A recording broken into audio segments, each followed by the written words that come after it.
नमस्कार, आप देख रहे हैं आज तक। आपके साथ मैं हूं अंजना ओम कश्यप। प्रधानमंत्री नरेंद्र मोदी की अपील के बाद बीजेपी की राज्य सरकारों ने बचत के कई उपाय शुरू किए हैं। प्रधानमंत्री ने 7 बचत मंत्र दिए हैं और इसी पर चर्चा करने के लिए हमारे साथ इस वक्त मध्य प्रदेश के मुख्यमंत्री मोहन यादव लाइव जुड़ रहे हैं आज तक पर। आइए जानते हैं कि मध्य प्रदेश कैसे वैश्विक संकट की परिस्थितियों का मुकाबला करने को इस वक्त तैयार है। मुख्यमंत्री जी, आपका आज तक पर बहुत बहुत स्वागत है। आपका भी अभिनंदन है, आपका भी नमस्कार। मेरा पहला प्रश्न आपसे यही होगा कि प्रधानमंत्री नरेंद्र मोदी की पेट्रोल डीजल की बचत करने की अपील के बाद आपने दिल्ली में, हमने देखा, मेट्रो पर यात्रा की है। मध्य प्रदेश में, अपने राज्य में बतौर मुख्यमंत्री आपने क्या कदम उठाए हैं? देखिए, हमने तुरंत माननीय प्रधानमंत्री जी की अपील के बाद मुझे इस बात का संतोष है कि सबसे पहले हमारी सरकार ने तुरंत इस बात पर ध्यान दिया और मेरे अपना स्वयं का टारगेट कम किया। हमने अपने कई सारे मंत्रियों को वर्चुअल रूप से कैबिनेट में आने के लिए भी पात्रता दी। साथ ही साथ हमने कोशिश की कि ये वैश्विक संकट में माननीय प्रधानमंत्री का जो खासकर अभी का संदेश वो बहुत कई अर्थों में बड़ा गहरा भी है और उपयोगी भी है। ऐसे हम अपने सभी प्रकार के कामों से माननीय प्रधानमंत्री जी की भावनाओं का सम्मान करते हुए देश के सामने, मतलब देश उस स्थिति में कोशिश कर रहे हैं जिसकी अपेक्षा की गई है। मेरा सबसे पहला प्रश्न आपसे यही है कि ये देखिए, वैश्विक संकट का दौर तो चल रहा है और प्रधानमंत्री ने जब कहा कि भाई बचत करनी है और उन्होंने 7 मंत्र दिए कि भाई हमें अपना पेट्रोल डीजल कम करना है तो आप कार पूलिंग पे जाइए या वर्क फ्रॉम होम का ऑप्शंस लगना चाहिए। दिल्ली में फैसला भी हुआ है। फिर उन्होंने विदेश दौरे पर कहा, सोना पर कहा, फर्टिलाइजर पर कहा, कई सारी चीजें कही हैं। अब जनता पूछ रही है कि 3 रुपए पेट्रोल की कीमत बढ़ा दी, 3 रुपए डीजल की कीमत बढ़ा दी, तो ये तो सारी मार हम पर डाल दिया है। देखिए, ये कहना गलत है कि 3 रुपए की डीजल पेट्रोल की मार पड़ करके और ये हम पे डाल दिया। मैं माननीय प्रधानमंत्री जी का इस और जो देश की तरफ उन्हें ध्यान आकर्षित कराया कि हमको प्राकृतिक खेती की तरफ जाना चाहिए और मैं देश को बताना चाहूंगा माननीय प्रधानमंत्री जी के आह्वान के समय से, और हम आज भी पूरे देश में प्राकृतिक खेती में सबसे बड़ा रकबा कहीं है तो मध्य प्रदेश के साथ है। हमने अपने राज्य के अंदर भी वो सब प्रबंधन करने का प्रयास किया जिसके आधार पर पेट्रोल डीजल की बचत होती है।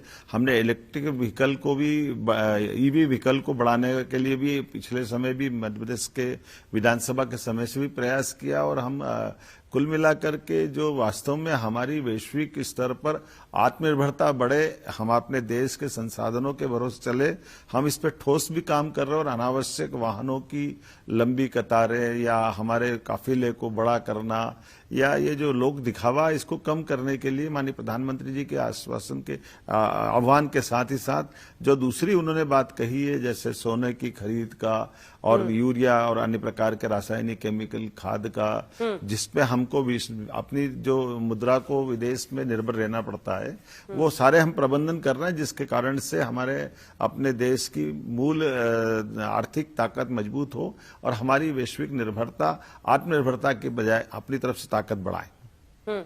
अच्छा, इस बात पर मैं आपको बधाई देना चाहती हूं कि आपने अपने जितना मुझे याद आ रहा है, आपकी पार्टी से ही जुड़े हुए एक नेता थे, जब हम लोगों ने गाड़ी दिखाई, उनका काफिला दिखाया सौभाग्य सिंह ठाकुर का, तो आपने उनको नोटिस दिया है। तो मतलब ये डाउन द लाइन मैसेजिंग कैसे होगी? मतलब यहाँ तो जिलाध्यक्ष भी 10-10, 20-20 गाड़ियां लेके घूम रहा है। नहीं, ये जो आपने कहा, हमने तुरंत इस दिशा में, जैसे ही माननीय प्रधानमंत्री जी का आह्वान आया, हमने तुरंत कार्रवाई करते हुए और हमारे वर्चुअल रूप से भी और बाकी निगम मंडल अध्यक्ष, पार्टी के अध्यक्ष, हमने सबने मिलकर के तय किया है कि हम माननीय प्रधानमंत्री जी की भावना के साथ इस वैश्विक हालात में भारत के मूल भावना के साथ चलते हुए सादगी रखेंगे और अगर इसमें कोई अनुशासनहीनता करता तो उस पर हम कठोर कार्रवाई भी करेंगे। अब आते हैं जरा विपक्ष पर, क्योंकि देखिए नेता प्रतिपक्ष राहुल गांधी का ये कहना है कि ये सरकार की तरफ से उपदेश नहीं, ये आपकी नाकामी के सबूत हैं। तो अब इस पर क्या है? क्या आप मानते हैं कि ये वाकई नाकामी है जिसकी वजह से आज ये स्थिति पैदा हुई है? देखिए, मैं नेता प्रतिपक्ष राहुल गांधी जी के बारे में तो बड़ा मुझे दुर्भाग्य के साथ कहना पड़ेगा। वो जब भी बोलते देश के खिलाफ ही बोलते हैं। आप बताइए, विदेश में छुट्टी मनाने कोई सबसे ज्यादा जाता है तो कौन जाते हैं, और उनके खर्चे पे भी प्रश्न उठे। मैं अभी विस्तार से उस पर बात नहीं करूंगा, लेकिन जब ऑपरेशन सिंदूर से लगा करके अब जो भी हमारी सेना ने कभी गौरव और गर्व देने का मौका मिला, हमारे देश की सीमाओं पे अतिक्रमण होकर के आतंकवादियों ने हमला किया, तब भी राहुल गांधी जी का वही दृष्टिकोण था जो धारा 370 को लेकर के बहनों के जीवन में जो एक गलत निर्णय, खासकर 3 तलाक वाले मसले पे भी हमने सबने देखा था। जम्मू कश्मीर के मामले में भी हमने देखा कि जब आज कश्मीर कितना अच्छा हुआ, लेकिन राहुल गांधी जी सच में, मैं तो मान के चलता हूं कि उनको अपना राहुल गांधी जी का नाम बदल करके ये विरोध गांधी ही रख लेना चाहिए, क्योंकि उनको हर बात में केवल विरोध करना चाहिए। वो तार्किक भी नहीं रहते हैं। आप बताइए, चुनाव यहां चलते हैं और वो विदेश यात्रा पे चले जाते हैं और फिर कहते हैं हम हार गए चुनाव में। अभी काउंटिंग के दिन भी जो अपने देश के अंदर नहीं रहेंगे और आने के बाद वो जिस ढंग की भाषा बोलते हैं, मैं तो बड़ा आश्चर्य करता हूं कि नेता प्रतिपक्ष जैसा बहुत पवित्र पद है अटल बिहारी वाजपेयी जी, इसमें लंबे समय तक देश के सामने, नहीं दुनिया के सामने, हमारे लोकतंत्र के लिए गरिमा और गौरव वाले पद पे एक अपोजिशन के लीडर का जो गरिमा और व्यक्तित्व होना चाहिए, राहुल गांधी जी ने निराश किया। मुझे बड़े दुख के साथ कहना पड़ेगा कि उनको पुनर्विचार करना चाहिए, आत्मावलोकन करना चाहिए। लेकिन ये सिर्फ राहुल गांधी की बात नहीं है मुख्यमंत्री जी, यहां तक कि शरद पवार भी कह रहे हैं कि पीएम की अध्यक्षता में एक सर्वदलीय बैठक होनी चाहिए, विपक्ष के नेताओं के साथ सरकार को चर्चा करनी चाहिए। इसमें हर्ज क्या है? जैसे आपने दोनों बात बहुत अच्छे से कही कि ये, जैसे शरद पवार जी ने कहा, तो ये एक बात हो सकती है कि सर्वदलीय बैठक की बात आ जाए, लेकिन हमने देखा कि जब भी सर्वदलीय बैठक की बात माननीय प्रधानमंत्री जी करते हैं, अभी देखो ना, अभी देश की आधी आबादी को लेकर उन्होंने कितने सबके सामने कहा कि आप मेरे से जो चाहो, आप चाहो तो विज्ञापन छपवा लेना, लेकिन हमारी आधी आबादी को आप ताकत दीजिए। लेकिन जिस ढंग से मजाक बनाया गया, क्या डीएमके, क्या कांग्रेस, क्या सपा, सबने मिलकर के जो मजाक बनाया, तो कई बार वो लोकतंत्र में इतने बड़े मन के लोग नहीं हैं जो एक साथ एक मंच पे बात करें। वो कदम कदम पे जो राजनीति करते हैं, ऐसे में वो शरद पवार जी बोल भले ही रहे हैं कि सर्वदलीय बैठक करो, लेकिन सर्वदलीय बैठक करने के बाद वही घिसी पिटी बातें, तो कभी कभी इससे वो एक जो गरिमा और गौरव की बात होती है, गंभीरता की बात होती है।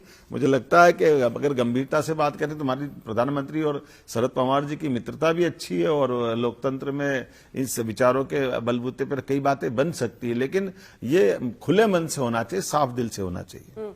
मुख्यमंत्री जी, विपक्ष की तरफ से एक और आलोचना हो रही है। वो कह रहे हैं कि ये कॉन्वॉय में 1 गाड़ी कर दिया, 2 गाड़ी कर दिया, 4 गाड़ी कर दिया, इससे थोड़ी ना जो डॉलर है वो बच जाएगा। वो ये कह रहे हैं कि ये सब सिर्फ दिखावे के लिए आप लोग कर रहे हैं, और उनका सीधा ये आरोप है कि देश में असल भार आप लोग जनता पर डालने के लिए सिर्फ ये धीरे धीरे लोगों को कंडीशन कर रहे थे।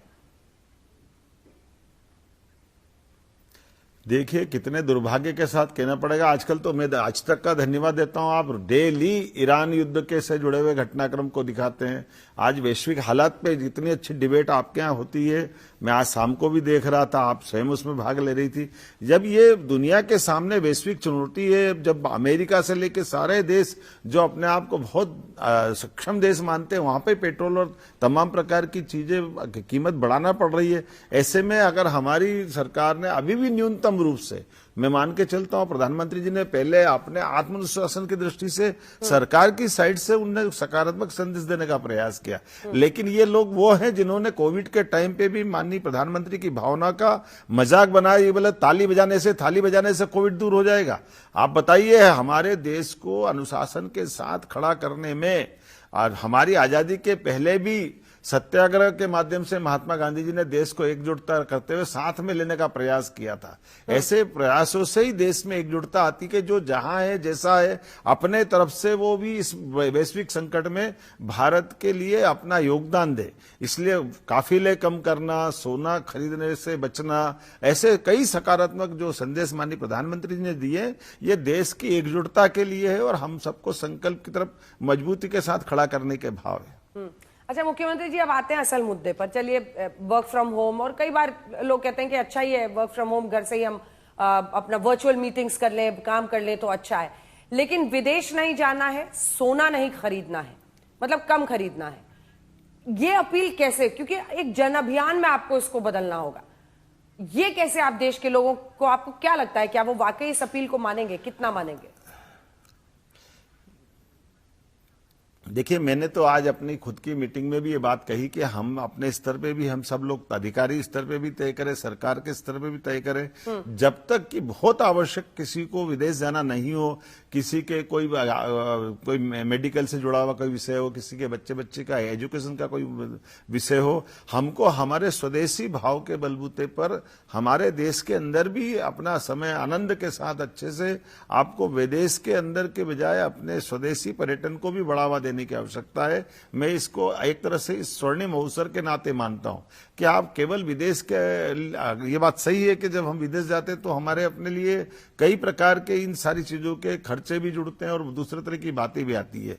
तो विदेश जाना और सोना खरीदने के बारे में आपने स्वयं ने, हमने सबने महसूस किया है कि आज के समय में सबसे ज्यादा अगर डॉलर पर निर्भरता, तो ये खास करके 71 के बाद में गोल्ड बॉन्ड और गोल्ड के जो स्टोरेज की जो वर्तमान की पॉलिसियां है, जिसके बलबूते पे डॉलर के दाम के आधार पर भारत के रुपये पे इसका दबाव पड़ता है, तो स्वाभाविक रूप से बात सही है कि हमारे देश के अंदर तो सोने से जुड़े हुए कई घटनाक्रम में, जब नेताजी सुभाष चंद्र बोस ने जब देश की आजादी के समय में तुलादान के बलबूते पर स्वर्ण दान करने का आह्वान किया था, बाद के क्रम में भी हमने सबने देखा है। तो ऐसे में सोना न खरीदने का जो माननीय प्रधानमंत्री जी का आग्रह है, ये 100% सही है। मुझे लगता है कि इसका स्वागत करना चाहिए और हम सबको पालन भी करना चाहिए। अच्छा, अब ये बताइए कि केमिकल खादों का कम और जो जैविक, जो नेचुरल फार्मिंग है उस पर जोर, और शिवराज सिंह चौहान जी जो अभी कृषि मंत्री हैं, वो आपके पहले वहां पर मुख्यमंत्री थे, क्या देश के बचत मंत्र में कृषि क्षेत्र में खासतौर पर मध्य प्रदेश कोई अनूठा कदम उठा सकता है? निश्चित रूप से हम लोग इस पे काम कर रहे हैं। आपकी बात जानकारी के लिए बहुत अच्छा आपने प्रश्न उठाया है। हमने अपनी सभी प्रकार की प्राकृतिक खेती के लिए विशेष प्रकार के प्रयास प्रारंभ कर दिए। कृषि कल्याण वर्ष हम पूरा वर्ष मनाने वाले हैं और कृषि के माध्यम से किसानों की आय कैसे बढ़े, और खासकर किसान के साथ, खेती के साथ साथ पशुपालन, मछली पालन या अन्य प्रकार के किसानों की आय बढ़ाने के लिए हम ठोस काम कर रहे हैं। और उसमें सबसे बड़ा आग्रह हमारा ये खेती बागवानी के साथ हमारी प्राकृतिक खेती पे जाने का, और इस आज के जमाने में तो ऑर्गेनिक खेती के बलबूते पर आज की स्थिति में अगर मैं गेहूं की बात भी करता हूं अकेला, तो हमारा सरबती गेहूं का पूरे दुनिया में इस प्रकार से आकर्षण बढ़ा है, लोकवन का भी है, और खास करके हमारे सभी प्रकार की प्राकृतिक और प्राकृतिक खेती के उत्पाद का जो महत्व बढ़ा है, ये आज ये अवसर है जब हम इस पर बहुत तेजी से काम करें और इसका हमको लाभ भी उठाना है। ठीक है, अब इससे पहले कि मैं अगले विषय पर जाऊं, एक बार जल्दी से, एक बार कैवलकेड पर एक और सवाल था मेरा, क्योंकि आपने भी अपने कॉन्वॉय में कमी की है। कई लोग, अब विपक्ष इसको भी उठा रहा है कि ऐसा क्यों कर रहे हैं आप, पीएम के कैवलकेड के साथ ऐसा क्यों कर रहे हैं? एक दिन तस्वीर आई कि पीएम की गाड़ी, काफिले में सिर्फ 4 गाड़ियां थी, फिर 2 गाड़ियां थी। वो कह रहे हैं कि आप सिक्योरिटी अपैरेटस जो तय ऑपरेंडाई है कि कैसे भाई एसओपीज जो है पीएम सीएम्स की सिक्योरिटी को लेकर, उसको छेड़ना सही नहीं है। ये देखिए, आप इस बात को समझिएगा कि ये बात सही है कि सिक्योरिटी का अपना एक महत्व है, लेकिन ये बात भी सही है कि हम अपनी भावना की अभिव्यक्ति तो कर ही सकते हैं। बाद में अभी होम मिनिस्ट्री और बाकी सुरक्षा बल इस सारी बातों की समीक्षा करेंगे और समीक्षा करके जो गाइडलाइन देंगे, मैं मान के चलता हूं हमारे देश के प्रधानमंत्री इस मामले में आदर्श हैं। सबसे पहले वो दिए गए दिशा निर्देश का पालन करते हैं। और ये बात भी सही कि हमारे अपने डेमोक्रेसी में जनता से जुड़ने का अगर कोई सरलता सहजता हो सकती है, तो इससे बड़ा अच्छा अवसर कौन सा हो सकता है। हम क्यों लोग दिखावा करें, हम क्यों बाहरी आडंबर करें, क्यों हम बड़ा लवाजमा दिखाएं। हम तो जनता से जुड़े हुए लोग हैं, तो जनता के बीच में रहने के लिए अगर ये अवसर आता है तो मुझे भी आनंद आया। कल मेट्रो में गया, काफी देर तक बात की, रास्ते में मध्य प्रदेश के बारे में भी एक बहन ने हमारी धार्मिक स्थल की बात की, प्राकृतिक स्थल की बात कही, पर्यटन स्थल की बात की, वन्य जीवों पे बात की। वो प्रसन्न हो रही थी कि आपके यहाँ चीता आ गया, ये आपके यहाँ चीता हमारे पूरे एशिया से खत्म हो गया था, मुझे अच्छा लगा। वो 56 दुकान की बात करी इंदौर में, वो इतने अच्छे मिष्ठान मिलते हैं पूरी रात में, आपके यहाँ ये वित्ता अनुकूलता कैसे है, भोपाल के तालाब की बात कर रहे हैं। तो ये अच्छा लगता है कि हमारी निकटता आती है, हमारे देश के बाकी भाई बहनों से मौका मिलेगा। मैं मान के चलता हूँ कि इसको इस अवसर के नाते से लेना चाहिए। ठीक है।